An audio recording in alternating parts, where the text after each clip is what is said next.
She was just a single mom, fighting to survive, until one stormy night she saved a 7-year-old girl from ruthless kidnappers.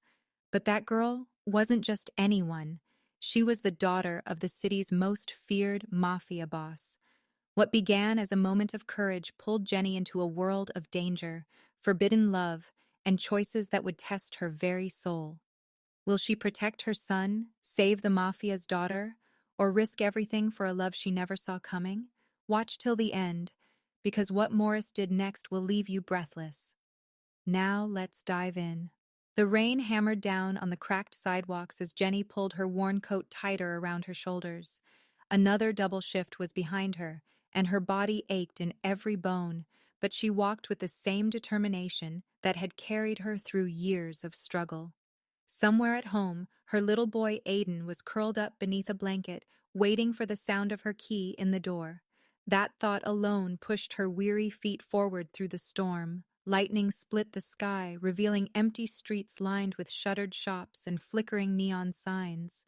The city always looked hungriest on nights like this, when shadows seemed to breathe and corners whispered danger. Jenny had learned long ago to keep her head down, to keep moving, to never invite trouble. But fate didn't ask permission that night. A sound pierced through the storm, faint at first, almost lost in the howling wind. A child's cry, high-pitched, frightened, desperate. Jenny froze mid-step, her breath catching in her throat. Her first instinct was disbelief. Maybe it was her tired mind playing tricks. But then it came again, louder this time, raw and real. A child's voice pleading for help. Her heart lurched. Against every instinct to stay safe, Jenny turned into a narrow alley where the sound seemed to echo. The dim glow of a broken street lamp cast long, sinister shadows on the walls. And then she saw it. Two masked men, their hands rough and merciless, were dragging a small girl toward a waiting van. The girl's legs kicked wildly, her tiny fists striking against their arms, but her sobs drowned in the downpour. She couldn't have been older than 7. Jenny's blood turned to fire. She had no weapon, no backup, and no plan, but she had something far stronger, the heart of a mother. Before fear could paralyze her, she spotted a rusted pipe discarded near the trash cans. Her fingers wrapped around it, slick with rain. "Hey!" she shouted, her voice trembling but sharp as broken glass. The kidnappers jerked their heads toward her, surprise flashing in their eyes. That split second was all she needed. Jenny swung the pipe with all her strength, the clang of metal striking bone cutting through the storm. One man collapsed, cursing in pain. The other released the girl in shock, but lunged toward Jenny with fury. She didn't wait. She grabbed the child, pulling her into her arms as if she were her own. "Hold on, sweetheart," Jenny whispered fiercely, her pulse thundering in her ears. The little girl clung to her, sobbing uncontrollably, burying her face in Jenny's chest. The second man roared, reaching for them, but Jenny's instincts screamed louder. She shoved the pipe toward his chest, buying precious seconds, and spun on her heel. Her legs carried her faster than she thought possible, her arms locked protectively around the trembling girl. The city blurred around her as she ran through the storm. Her lungs burned, her vision stung with rain, but she didn't stop. Every heartbeat was a drum of fear. Every echo of footsteps behind her threatened to be the kidnappers giving chase.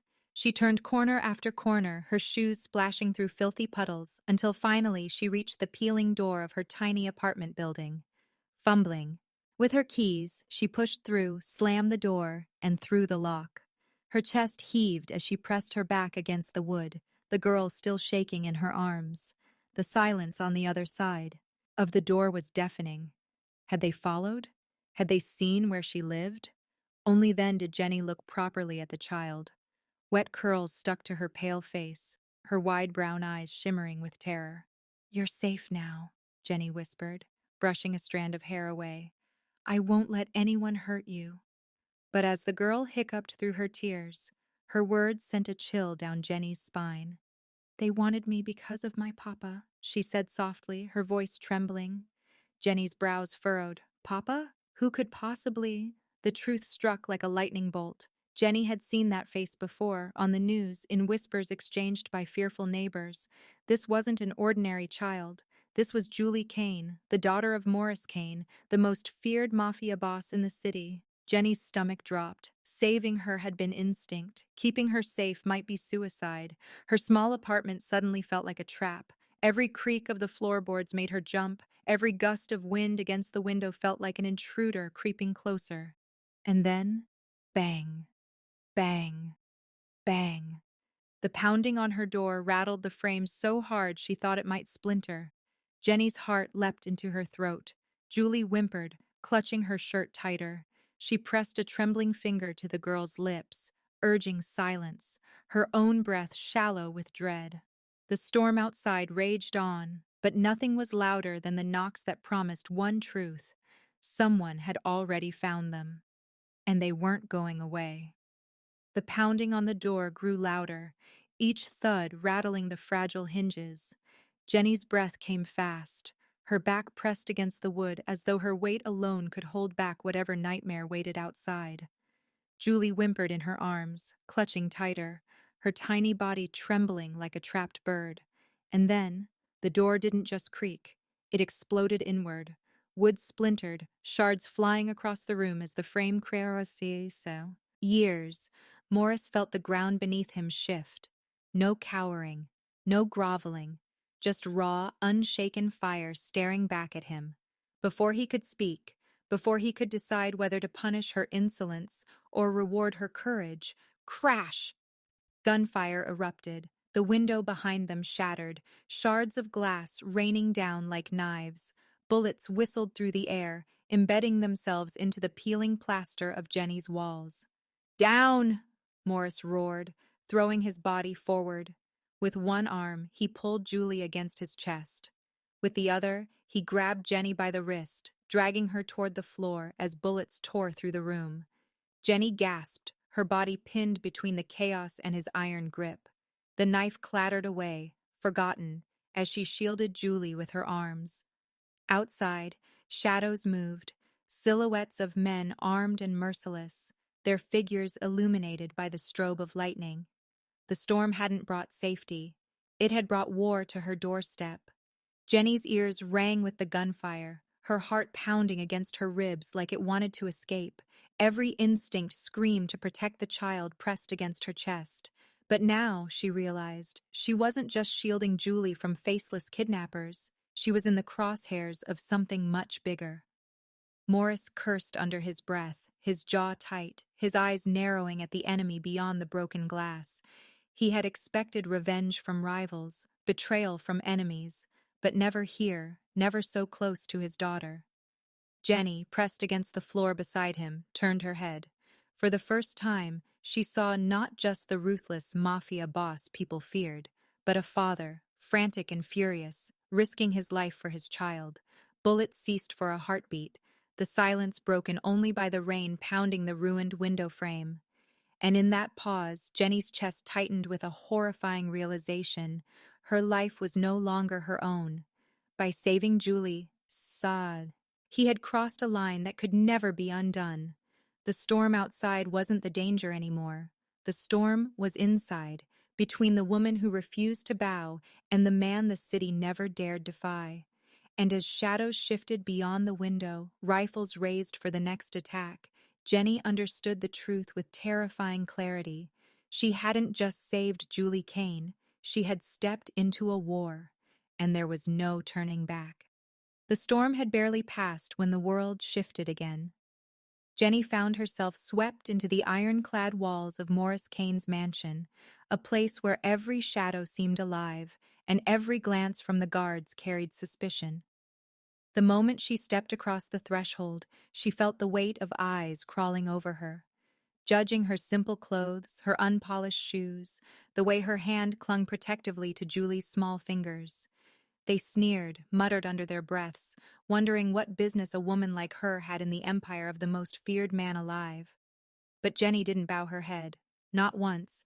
If anything, she stood taller, as though daring them to strip her dignity away. Julie, however, refused to let go. The child clung to Jenny's skirt like an anchor, eyes flashing with defiance whenever the guards mocked. For the first time in her young life, Julie didn't hide behind her father's shadow.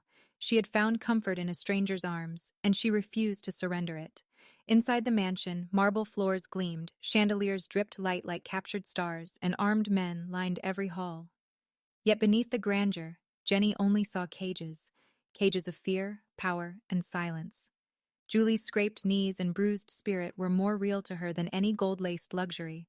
That night, when servants reached to dress the child, Jenny stepped forward, voice sharp as steel.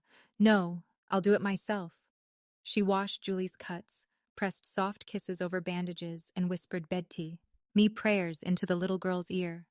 Morris stood at the doorway, watching silently, unused to anyone refusing his staff, unused to anyone touching his daughter with tenderness instead of reverence. The next morning, Jenny's defiance only deepened. When Morris ordered guards to escort Julie to training, Jenny blocked the way. "She's a child, not a soldier," she snapped, her voice echoing through the stone halls. The guards stiffened, expecting Morris's wrath, but instead he simply studied her, his jaw tight. It was the first time anyone had dared scold him in his own house. But Jenny didn't stop there. She carried herself like a mother, not only to Julie, but to anyone who lingered close enough. She spoke kindly to servants no one ever noticed. She shared food with the kitchen boy who usually went hungry, and at night, when Morris's empire fell into its usual silence, she lit the halls with laughter. Morris first heard it like an intrusion, a foreign melody cutting through the cold corridors. He followed the sound to the playroom, where the sight froze him. Jenny sat cross-legged on the rug, Julie perched in front of her, and to his shock, his son Aiden was beside them. The boy who rarely laughed, who had grown up hardened by shadows, was now giggling at a silly hand-clapping game Jenny had taught them. Their small palms slapped together in rhythm, voices ringing out in innocent delight. Julie squealed with joy, Aiden chuckled despite himself, and Jenny laughed the loudest, her eyes sparkling with warmth that didn't belong in a place like this. Morris leaned against the doorway, something foreign stirring in his chest. For years, his mansion had been filled with silence, broken only by orders, arguments, and the sound of his empire being enforced. But now it held something dangerous. Hope. When Jenny caught sight of him, she didn't stop. She smiled faintly, almost as if challenging him to ruin the moment. Instead, he stayed. And for the first time, Morris Kane allowed himself to imagine what life might have been if laughter, not blood, had built his walls. But peace in his world was fragile, like glass over fire. It couldn't last. That night, as the storm outside finally calmed, another storm arrived. A guard rushed into his office, pale and trembling, holding a crimson-stained envelope.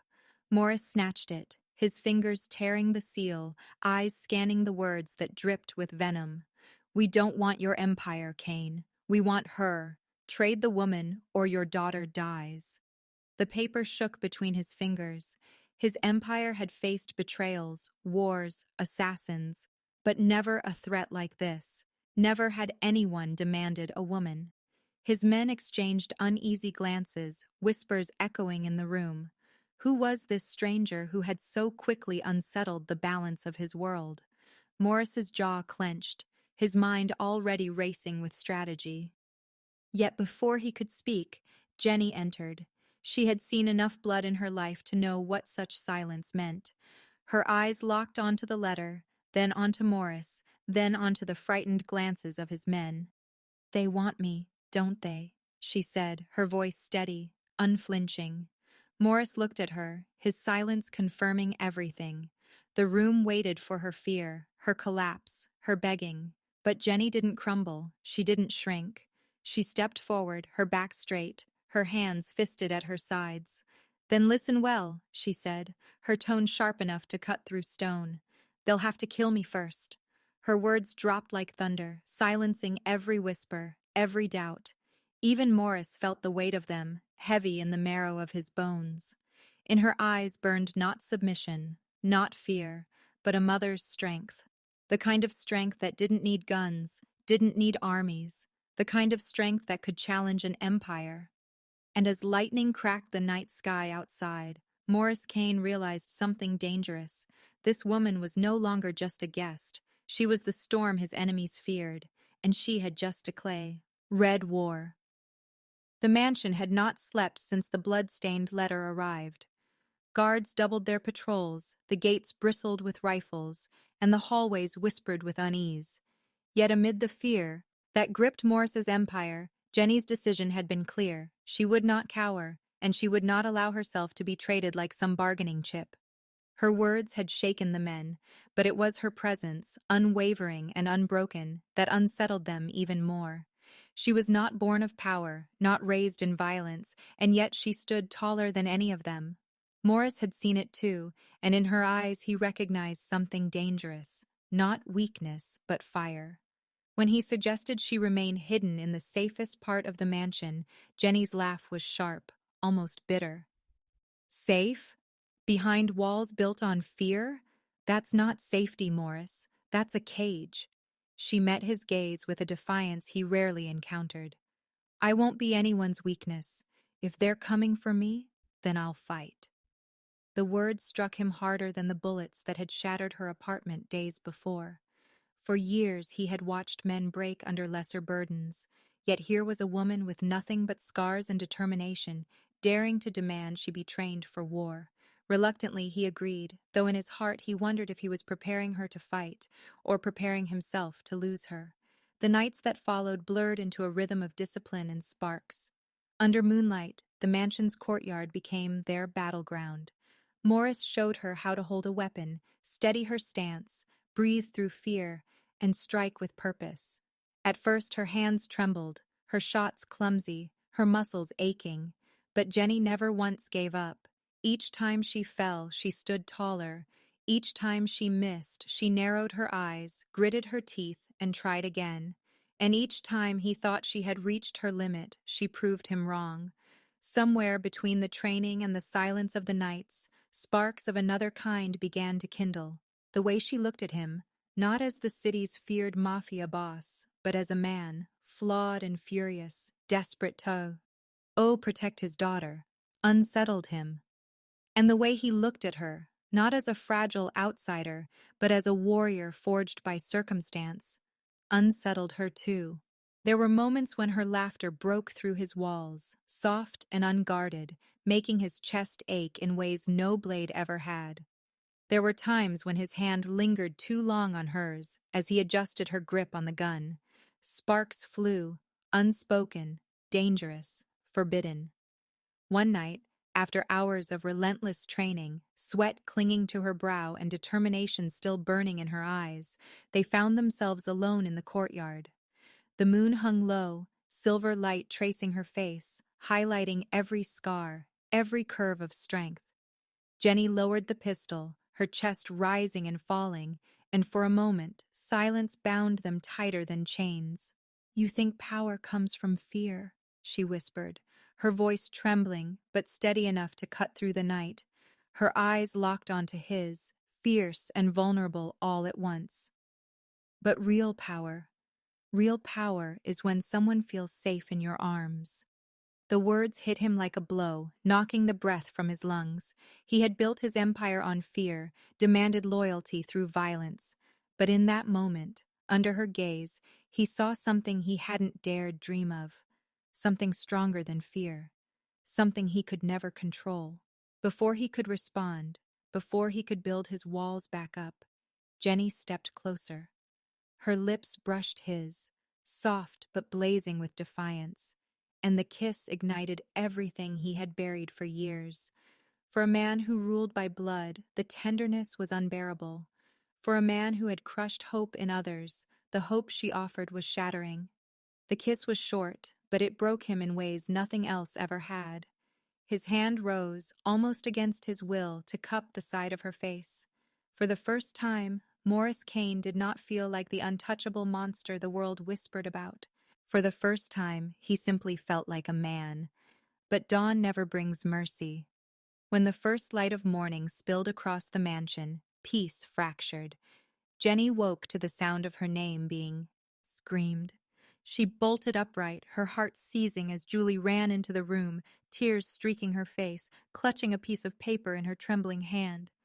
"Aiden! He's gone!" Julie's voice cracked, her small hand pointing toward the empty bed where Jenny's son had been sleeping hours before. The blanket lay twisted, abandoned, and in its place rested a note smeared in ink and ash.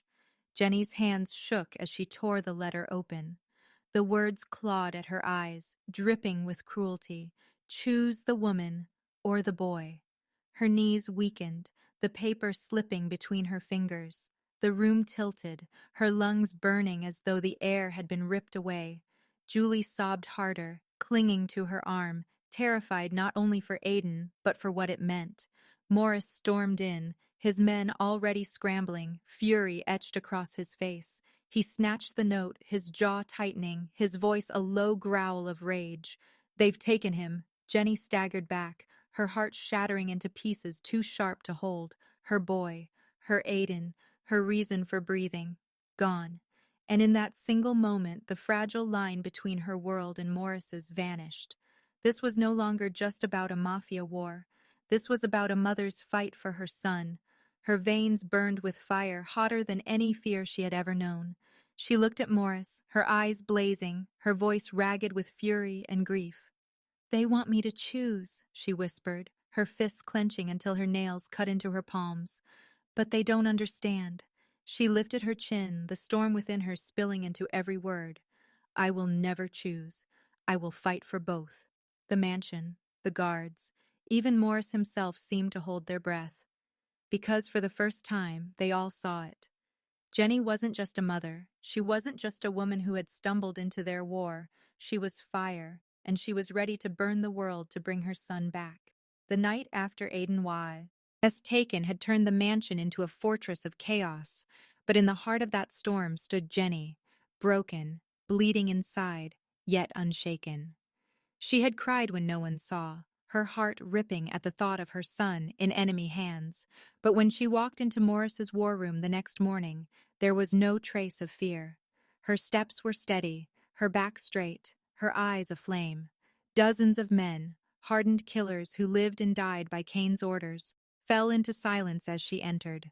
Even Morris, accustomed to commanding every room he stepped into, found himself watching her instead of speaking. "We don't have time for fear," she said, her voice strong enough to slice through the tension. "They think they've trapped us, that they can use me to shatter this family. But they don't understand. I don't bend. And I don't break."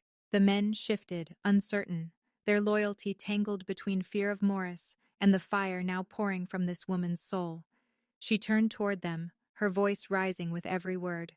"You followed him because he is strong, because he is ruthless. But today you will follow me. Not out of fear, but because I fight for something greater. I fight for family, for every child stolen, for every mother who's wept, for every life crushed under their greed. This fight is not his alone, it's ours. And I swear to you, I will not stop until my son is home." The silence broke into murmurs, men exchanging uneasy but awed glances. No one had ever spoken like that in these halls. No one had dared to claim leadership beside Morris Kane. Yet in that moment, it was clear she was not just claiming it, she was earning it. Morris stepped forward, towering, his presence filling the room. For a heartbeat, everyone waited for him to silence her. Instead, his gaze locked on Jenny, and he gave the faintest nod. "Then lead them," he said. That was the moment the tide shifted, when they stormed the enemy's hideout. The air cracked with gunfire and fury. Bullets shredded walls, glass exploded into shards, and men fell screaming to the ground. But through the chaos, Jenny moved like a force of nature. Every lesson Morris had drilled into her burned in her veins. Aim steady, stand tall, breathe through the fear. She fired, ducked, struck, her body a shield and her heart a weapon. She was not trained like them, but she fought with something none of them had. The desperate, unstoppable fire of a mother. Aiden's cries reached her ears, raw and terrified, pulling her forward like a beacon through hell. Her legs ached, her lungs burned, but nothing slowed her. She saw him then, her boy, clutched in the arms of a snarling man with a knife pressed to his throat. The world narrowed to that single sight. Without thought, Without hesitation, Jenny threw herself at him. The blade sliced her arm as she tackled him to the ground, shielding Aiden with her own body. Pain seared, blood spilled, but she refused to let go. The man's growl turned to a scream as Morris's shadow fell over him, a gunshot echoing like thunder. The body dropped, lifeless. Aiden was safe, trembling in his mother's arms. Around them the battle raged, but at its center stood Jenny, bleeding, shaking, unbroken. Julie rushed to her, sobbing with relief, wrapping tiny arms around her waist. And for a moment, amid the ruin of men and bullets, Jenny was simply a mother, holding her children, alive. When the smoke cleared and silence fell over the battlefield, the men gathered, battered but victorious.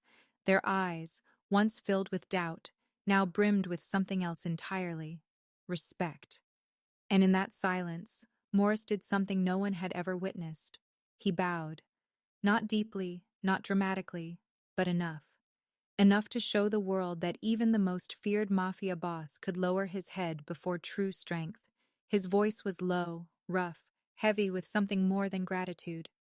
"You didn't just save my daughter," he whispered, his eyes locked on hers. "You saved me." Jenny met his gaze, her heart pound. Her body trembling with exhaustion and victory. She hadn't meant to lead, hadn't meant to change the course of men and empires. She had only meant to save her son. But in saving him, she had done something far greater. She had lit a fire in a world built on shadows. Dawn broke over the battlefield, painting the sky with hues of gold and crimson, washing away the blood-soaked night. Jenny stood tall, Aiden clinging to her side, Julie holding her hand, Morris standing beside her, not as her captor, not as her enemy, but as her equal. The war wasn't over, but the world had shifted. The men looked to her now, not out of fear, but out of faith. And as the first rays of sunlight warmed her bloodied skin, Jenny realized the truth. She hadn't just survived the Mafia's world, she had changed it, and from that day forward no one, not even Morris Kane, would forget the woman who led them all. In the end, it wasn't the Mafia's guns or power that changed everything. It was the heart of a woman who refused to break. Jenny didn't just save a child. She reshaped an empire and found a love strong enough to protect them all. If her courage touched your heart, imagine what's next. Don't forget to like, subscribe, and join us for more stories where love conquers even the darkest battles.